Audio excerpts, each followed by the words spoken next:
واش عمر حسيتي راسك غادي ينفجر بلا سبب، بحال شي ضغط كيخنقك من الداخل؟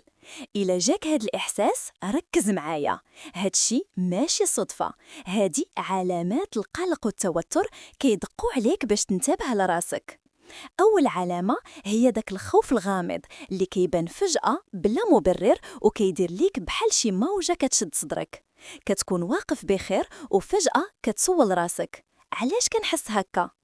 تاني علامة هي التفكير اللي ما كيساليش، دماغك كيدور ويدور وكيكبر أي فكرة صغيرة حتى تولي جبل، وكتلقى راسك غارق في سيناريوهات ما وقعاتش حتى.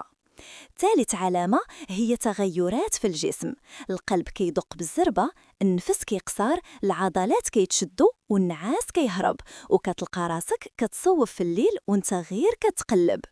وكاين واحد العلامة اللي بزاف الناس ما كينتبهوا لهاش، وهي التجنب.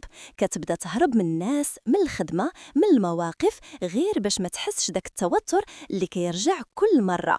لكن الحقيقة هي هادي، القلق ماشي ضعف، القلق علامة بأنك محتاج تهتم براسك وبأن روحك كطلب ترتاح، تعبر وتنفس. وحتبان قوية راك ماشي وحدك، ومعرفة العلامات هي أول خطوة باش تربح المواجهة.